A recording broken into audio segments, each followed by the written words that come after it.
وہاں نماز کا نظام قائم ہونا چاہیے، وہاں تمام لوگ نماز قائم کرنے والے ہونے چاہیے۔ سورۃ توبہ ہے، بالکل اس کی شروع میں اللہ رب فرماتے ہیں، پیچھے بات ہو رہی ہے کہ جن قبائل کے ساتھ حضور نبی کریم صلی اللہ علیہ وسلم کا معاہدہ تھا، اس میں مکہ کے بھی لوگ داخل تھے، ان قبائل کے ساتھ 4 مہینے کے اندر اندر آپ اس معاہدے کو ختم کر دیں۔ فَإِن تَابُوا وَأَقَامُوا الصَّلَاةَ، پیچھے فَإِذَا انسَلَخَ الْأَشْهُرُ الْحُرُمُ، جب اشہر الحرم ختم ہو جائیں گے، فَاقْتُلُوا الْمُشْرِكِينَ، مشرکین کو قتل کریں، حَيْثُ وَجَدتُّمُوهُمْ، جہاں کہیں بھی آپ انہیں پائیں، وَخُذُوهُمْ، اور انہیں پکڑیں، وَاحْصُرُوهُمْ، اور انہیں گھیر لیں، وَاقْعُدُوا لَهُمْ كُلَّ مَرْصَدٍ، اور ہر گھات کی جگہ پر ان کو روکنے کے لیے یا ان کو پکڑنے کے لیے بیٹھیں۔ فَإِن تَابُوا، اگر وہ توبہ کر لیں، وَأَقَامُوا الصَّلَاةَ، اور نماز قائم کریں، وَآتَوُا الزَّکَاةَ، اور زکوٰۃ دیں، فَخَلُّوا سَبِیلَهُمْ، تو ان کا راستہ چھوڑ دیں۔ اس آیت سے بھی یہ پتہ چلتا ہے کہ اقتدار اور اختیار جہاں جہاں مل گیا ہے وہاں نماز کا نظام قائم کروائیں، صرف اقتدار کے مزے لوٹنے کا نام کے لیے اقتدار میں نہ آئیں، بلکہ اللہ رب العزت کے بنائے ہوئے نظام، بتائے ہوئے نظام کو لوگوں کے درمیان نافذ کرنے کے لیے آئیں۔ اقتدار سے مراد صرف وزارت عظمیٰ نہیں ہے، بلکہ جیسے میں نے پہلے حدیث عرض کیا، کلکم راع وکلکم مسئول عن رعیتہ، حضور صلی اللہ علیہ وآلہ وسلم نے فرمایا، من ترک الصلاۃ المکتوبۃ عمدا فقد کفر، جس نے فرض نماز کو جان بوجھ کر چھوڑ دیا اس نے کفر کیا۔ تو اقامت صلاۃ میں صرف اور صرف اپنی نماز پڑھنا نہیں ہے، بلکہ جہاں جہاں ماتحت، جتنے ماتحت ہیں ان تمام ماتحتوں سے نماز پڑھوانا، ان کو باقی چیزوں کے ساتھ ساتھ، جیسے دنیا میں ان پر اپنا اثر و رسوخ استعمال کر کے اور تکنیک سے ان سے سارے کام کروائے جاتے ہیں، اور اس میں بے شک خیر خواہی کا جذبہ ہوتا ہے ساتھ کہ اس کا نقصان ہوگا اگر یہ کام نہیں کرے گا۔ اسی طریقے سے یہ جب تک دماغ میں نہ بیٹھے ایمان والے کا کہ وہ نماز اگر چھوڑے گا تو اس کا نقصان ہے، تب تک وہ متقی نہیں ہے۔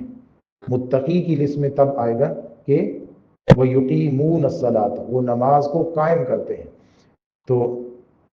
اقیموا وجوہکم عند کل مسجد، یہاں پر سارے مسلمانوں کو یہ حکم ہے کہ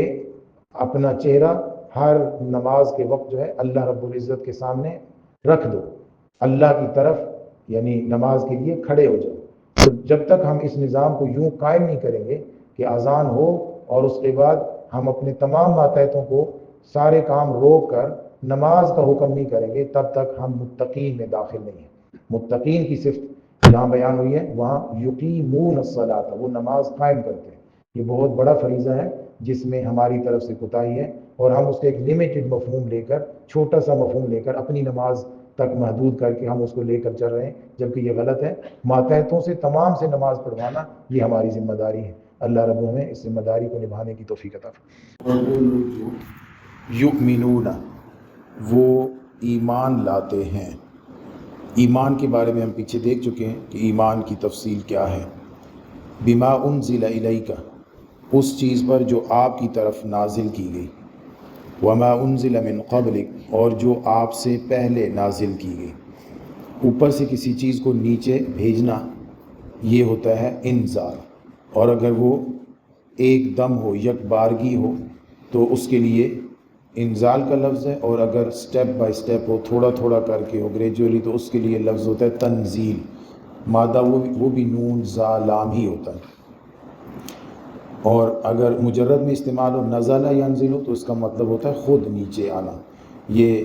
انٹرانزٹیو ہو جاتا ہے، فعل لازم اگر مجرد میں ہو تو۔ والذین یؤمنون، اور وہ لوگ کہ جو ایمان رکھتے ہیں، بما انزل الیک، اس پر جو آپ کی طرف نازل کیا گیا ہے، وما انزل من قبلک، اور اس پر جو آپ سے پہلے نازل کیا گیا ہے۔ دو طرح کے مسلمان تھے، ایک عرب مسلمان اور ایک غیر عرب مسلمان، جنہیں اہل کتاب کہا جاتا تھا۔ تو عرب مسلمان تو پہلے کسی چیز کو نہیں مانتے تھے، نہ ان کا تورات پر ایمان تھا، نہ ان کا وہ پہلے زبور کو مانتے، نہ انجیل کو مانتے۔ انہوں نے ابتدا میں ہی قرآن مجید پر ایمان لایا، تو یہ ہو گئے عرب مؤمن۔ اور دوسرے اہل کتاب کہ جو پہلے بھی کسی آسمانی کتاب کو مانتے تھے، یعنی وہ پہلے تورات کو مانتے ہوں، یہودی ہوں، وہ پہلے انجیل کو مانتے ہوں، عیسائی ہوں، تو ان دونوں کے بارے میں یعنی عرب مومن یا اہل کتاب مومن دونوں کو اس آیت میں جمع فرما دیا۔ دونوں کے درمیان فرق اس بات کا ہے کہ وہ پہلے کسی کتاب کو نہیں مانتے تھے، آسمانی کتاب کو، نبی کریم صلی اللہ علیہ وآلہ وسلم کے کہنے پر وہ قرآن کو ماننے لگ گئے،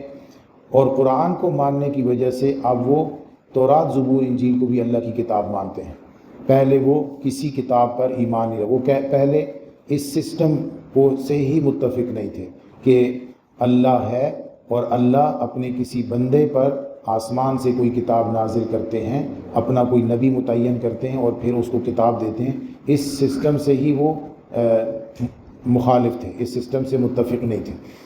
پھر نبی کریم صلی اللہ علیہ وسلم کے کہنے پر وہ قرآن کو ماننے لگے، اور قرآن کے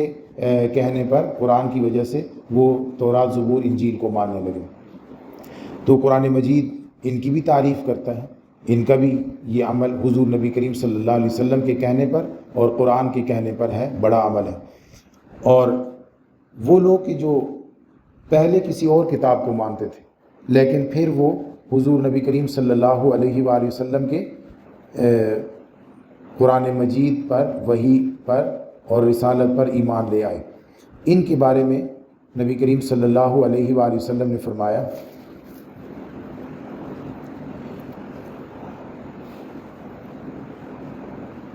کہ ثلاثۃ لہم اجران، 3 لوگ ایسے ہیں کہ ان کے لیے 2 اجر ہیں، دوہرا اجر ہے، ڈبل ثواب ہے۔ رجل من اہل الکتاب آمن بنبیہ و آمن بمحمد، ایک وہ آدمی ہے کہ جو اہل کتاب میں سے ہے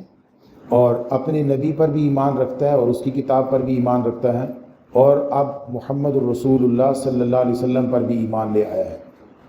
اور دوسرا والعبد المملوک، اور دوسرا وہ غلام ہے اذا ادى حق اللہ و حق موالیہ، جب وہ اللہ کا بھی حق ادا کرتا ہے، یعنی حقوق اللہ، اپنے ذمے جو فرائض ہیں ان کو بھی پورا کرتا ہے اور اپنے مالکوں کے حقوق بھی پورا کرتا ہے۔ آج کل کا ملازم آدمی جو ملازم ہے وہ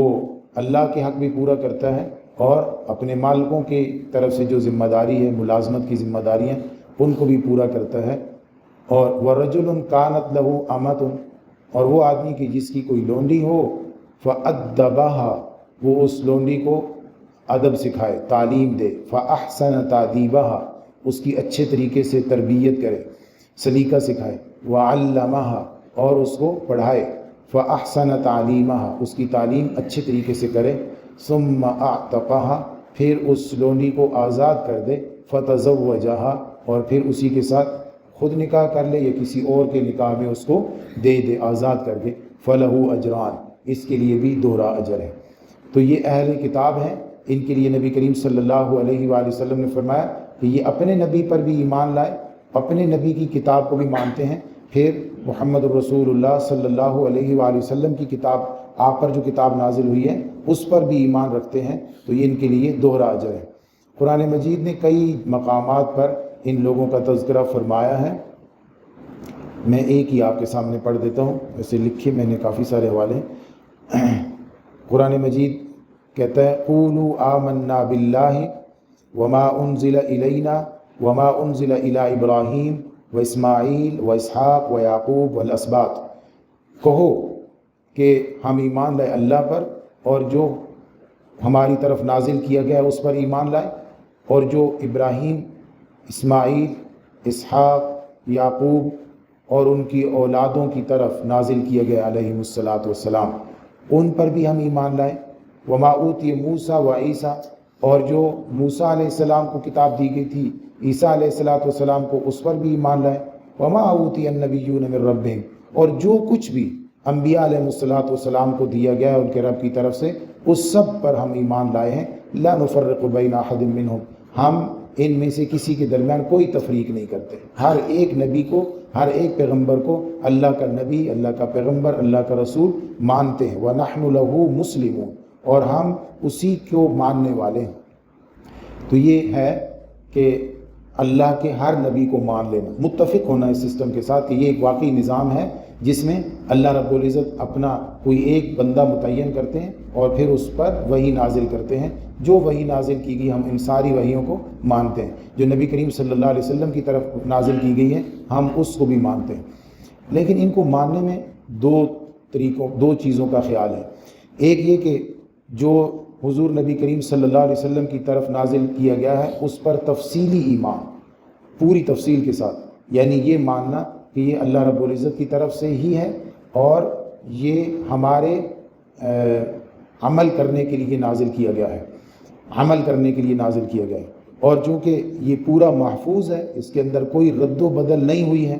اور اس کا معنی بھی واضح ہے، مطلب اس کا مفہوم واضح ہے اور اس کے احکام رائج ہیں، لوگوں کے درمیان رائج ہیں، مسلمانوں کے درمیان یہ رائج ہے. ان تینوں چیزوں کو کرنا، یعنی